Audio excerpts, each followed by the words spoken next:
2 Samuel, chapitre 9. Un bienfait n'est jamais perdu. Ne nous lassons pas de faire le bien, car nous moissonnerons au temps convenable. Dans 2 Samuel, chapitre 9, David, lorsqu'il devient roi, va poser la question. Reste-t-il quelqu'un de la maison de Saül à qui je puisse faire du bien à cause de Jonathan, son fils? L'Éternel a envoyé son prophète oindre David, qui devait être le deuxième roi d'Israël. Le premier roi, Saül, ayant connaissance de cela, a multiplié les stratégies afin d'ôter la vie à David.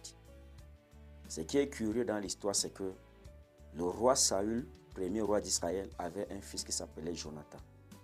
Et nous savons que David a passé plusieurs années à servir Saül dans son armée.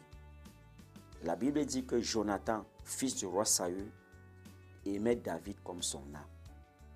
Toutes les fois que Saül, père de Jonathan, planifiait faire du mal contre David, c'est Jonathan qui avertissait David. Mon père est en train de te tendre des pièges. Mon père veut ta mort. Et c'est ainsi que David prenait les précautions. Et à cause de cela, David avait dit à Jonathan, lorsque je régnerai sur Israël, je veillerai à ce que ta maison n'ait aucun problème. Et lorsqu'il devient roi, il va poser cette question.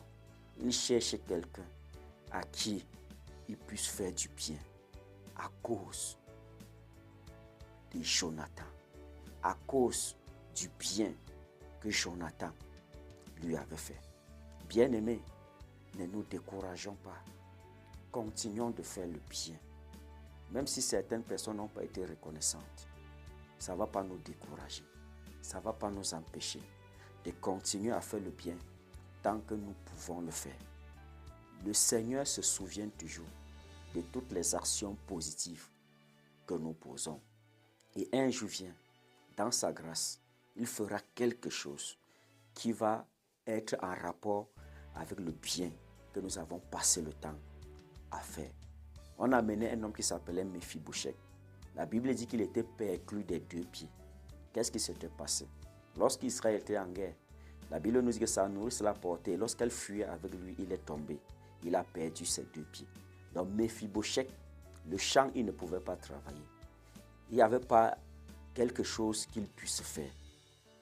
Il pouvait souffrir. Il pouvait être dans le manque parce qu'il ne pouvait pas travailler. Il n'avait pas toute la santé physique qui pouvait le permettre de vaquer aux occupations. Mais à cause du bien que son père avait fait, Jonathan, David s'est souvenu de ce bien et il cherchait quelqu'un à qui faire du bien. Jonathan était mort. Ça faisait longtemps qu'il était mort. Mais le bien qu'il avait fait n'est pas allé directement vers lui. C'est aller vers son fils. Le bien que nous faisons, même si nous n'avons pas cette récompense directement à nous-mêmes, nos enfants, cette récompense iront vers eux. L'Éternel Dieu nous bénisse pendant que nous continuons de faire le bien, pendant que nous ne nous décourageons pas, parce que nous moissonnerons au temps convenable.